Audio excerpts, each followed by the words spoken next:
Florence Nampijja ekituufu kiikino Kasuku byonna byogedde bannange akatambi weekali Masaawo ekyomukulembeze w'eggwanga kye yavuddeyo n'ayogera nti Indian Ocean yaffe ab'e Uganda nakyo kyongedde okutabula abantu akatambi weekali Masaawo. Maureen Nantume bamuyisizaamu eggaali n'ebyomwana wa Phoebe wamma nabyo tebinnaba kuggwa. Mugamba mutya mwasibye mutya kansuubire nti muli bulungi ba mikwano ng'enkola yaffe mbasaba vidiyo no mugimpe like era n'esaba gwe wenna atanaba kusubscribinga wano ku Sylvia News Extra nti mukwano subscribinga era onyige ne mu notification bell olemesibwanga byonna bye mba nteekayo wano ku Sylvia News Extra. Nnyo okusabirako mu mwenna abalwadde abakosefukosefu tisabisa kya Mukama ate kibatuukeko ba mikwano. BF Suma Herbal Research Clinic bujjanjabisa ddagala lya butonde era nga bajjanjaba endwadde zonna. So munange bakubire ku Sheikh Ashraf Ddembe musomi wa ddwa akola ku nsonga z'amaka oyagala kufuna butuuze bweru bizinesi nga tezitambula bulungi mukubireko ensonga ezo wamma azikolerako ddala. Munange sigenda kulwisa era nga nkutandisa n'omuyimbi Maureen Nantume onono nga ayinayo concert era nga ekyamazima kiri nti eyengedde oba ebindabinda bwe kiba kiwundu kibuzaako nnaku mbale okwatika. Munange mbadde mpita ayiteeyo gye nsanze omukyala ng'agamba munange tetukooye n'abayimbi b'e Uganda ye buli kukola concert abeerako n'ekintu kye yeekwasiza. Jjukira ono ye ayagala kutubuulira sitole ye yonna gye yava era ne concert erinnya lyagituuma nga bwe yakola obwawusigaalo yabeera made emirundi emeka weebityo. Munange bagambye bo bawulira babikooye eby'abayimbi buli kukola show oba concert n'avayo nga ye nga aleetawo ekibooziboozi nabo balina zi sad stories. Kale munange bwe tweyongerayo ku nsonga za Shiba Kalungi munange mu mwenna abadde bakyabuusaboosa mu Shiba simanyi oli alabika tamwagala alabika ayagala munene wa gavumenti bikinedda kino nno kyetwongedde otuwakasiizi ddala ku luyimba lweru yafulumiza olwa Shiba Nywera kubanga engoye Grenade ze yali ayambadde ezifuluma ng'ali mu kifaananyi kyekimu ne Shiba era ze engoye ze ezifuluma Grenade ng'azambadde n'omukulu oli taata baby. So awo nno we tuli kati kino kimaze okulabibwa n'omuzibe n'ekaziba batu n'atalaba n'atatambula asobola okuwunyiriza n'alaba nti yes waliwo enkwatagana naye n'omulaba atunuuza mukwano Swala ya Nampijja nayo yabaddeyo nagikunyonyolako nabadde ndi eyo omwana nampa bweno naŋŋamba Nampijja yali yasaba liivu nga bajapuluvinga kati bwe bajapuluvinga ate n'ateekamu ne medical leave nga medical leave teraga ddi bwanadda kwegandooza nga alinamu issues ze ayagala kgenda ajjanjabwe oba proposal nno baŋŋamba yabaawo yabaawo naye si mu ngeri eyaffe gyetumanyi so ne tukusanyukirako nnyo njagala nnyo. I love that she loves to keep her stuff private and in wanting to keep the stuff private fe abanoonya amawulire tusobola gaana ganoonya naku zino abantu ogenda owulira oli avaayo agamba Kasuku waakyo njogerako n'omugamba obadde oyagala njogere kwani ng'amawulire gali ku ggwe. Saa ennaku zino abantu bakolera ddala entondo oli n'agamba waki yanjogeddeko n'omugamba gwani atayogerwako lino ggwanga lya Museveni mwe biri waki abeera ayogera ku nze kati waki ebintu byange obyo amawulire mukwano nagafunye. So we understand there are people who fight to keep their life private but you're in public domain, the people want to know about you. Naffe tulina bwe twagala abantu bamanye ogenda olwawuli ataddeyo ekifaananyi ky'ennyumba yo ate nga wagizimba ogyezimbidde oli naateekayo ekifaananyi ky'omutabani oba omukyala ate nga abantu abayita ku mikolo baako. Kasuku bw'atyo bunanga ate bw'atuleetedde amawulire g'omukyala Florence Nampijja bunange ne proposal yaggwa ddala kuba Florence ono si ye mutadde awo ntoba kaliba oba yeragire mu kamera oba afunye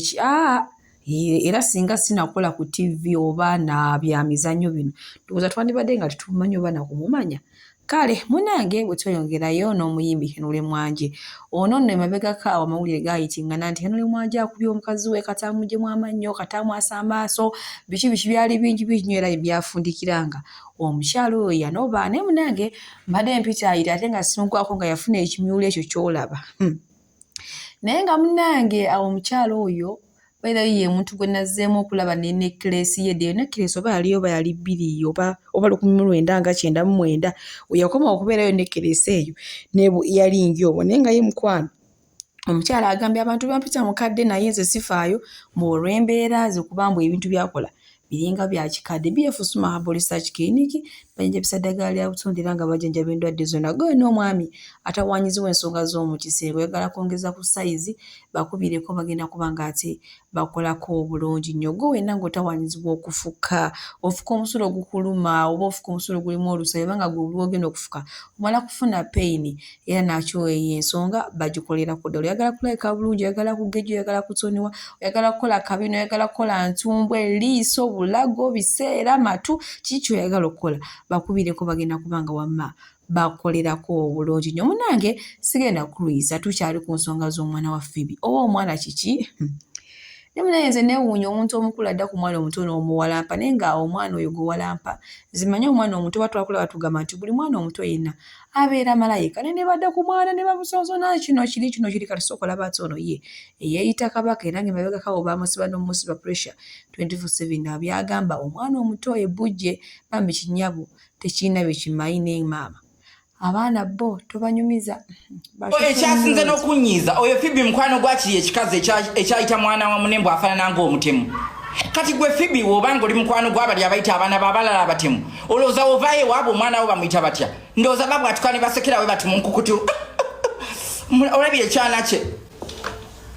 mukwano nakuwulira osapootinga oli omukazi yavuma omwana wa munne nti afaanana ng'omutemu naye olwalabye kuwuwo ne ŋŋamba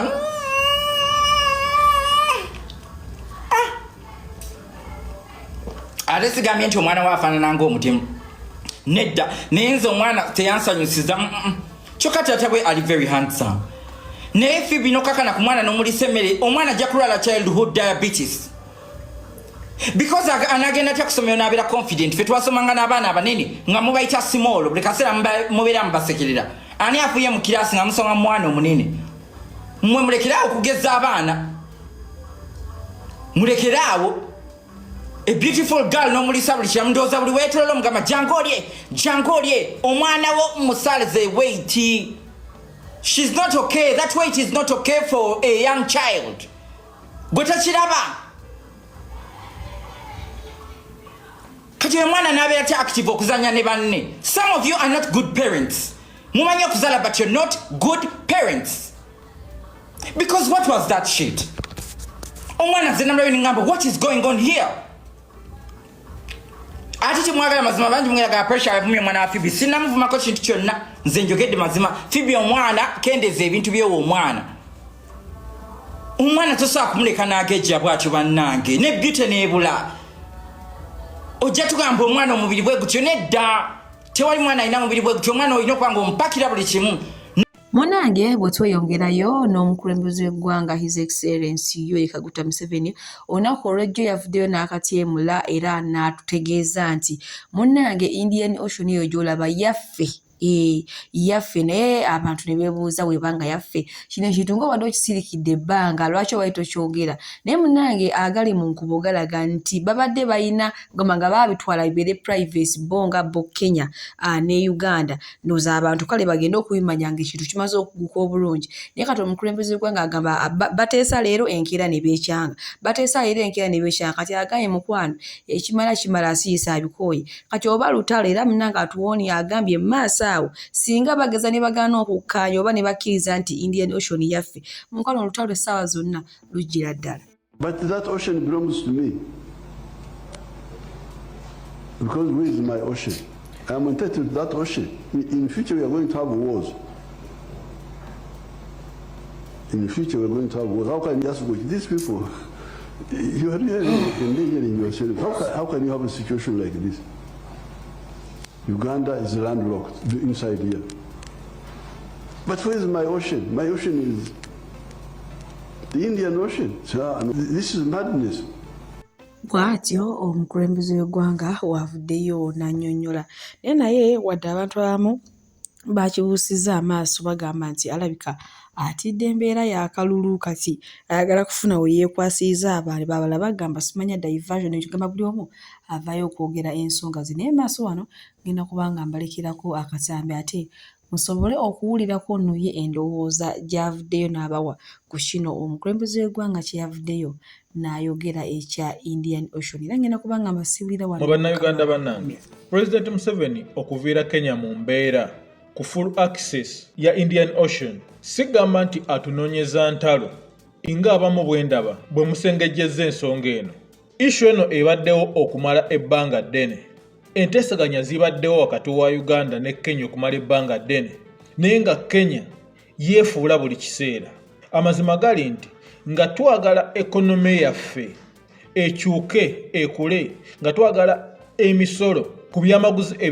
ebiyingizibwa mu ggwanga Uganda gikendeere Kenya erina okutuwa full access ku Indian Ocean babulooka baveewo lwansonga bwebanga Kenya ekkiriza nti tuli ba members ba East African Community ate nga Mombasa ye port ennyangu gye tusobola okukozesa okuyisawo emaali yaffe okusinga Dar es Salaam wansi TZ n'enkolagana ennungi gye tubadde ne Kenya ebbanga lyonna kano kasonga kanafu nnyo Kenya ekimanyi ffe nayo tulina interdependence ey'amaanyi abasannyalaze gaabwe ge bakozesa over 80% gava wano Uganda ge bakozesa mu factories zaabwe okusigagera mu factories zaabwe n'emaka gaabwe ebyamaguzi byabwe ffe ba immediate customers be balina emmere gye bali e Kenya ebitundu 9 eva wano Uganda naye tetuyinza kuddira ensonga eno ate ejjewo interdependence eyo emazeewo ebyasa n'ebyasa amazima gali nti singa otwalubalukawo wakati waffe ne Kenya yes tugenda kuluzinga access ku Mombasa oba Indian Ocean tugenda kujjako amasannyalaze gaffe wano tusibe emmere yaffe obutayingira Kenya ebyamaguzi byayo byekola egenda kufiirwa immediate client gwe balina which is Uganda bwetujjako amasannyalaze gaffe factories zaabwe zigenda kuyimirira ekonomi yabwe egenda kurambolinga bubi nnyo nga neyeffe bwegenda kurambolinga nga batuggyeko access ya Mombasa okuyisawo ebyamaguzi byaffe tugenda kusiba emmere yaffe okuyingira Kenya mu bbanga ttono nnyo bagenda kutandika okutondoka nga bafa enjala naye nga obwa Sseruganda bwe tulina mu East African Community awo so tuwandibadde tutuuka kyetusaba kitono nnyo full access ku Mombasa tuyisengawo ebyamaguzi byaffe babulooka baveewo gavumenti esobole okutusalira ku musolo omunene ku mali y'abasuubuzi gye bayingiza mu ggwanga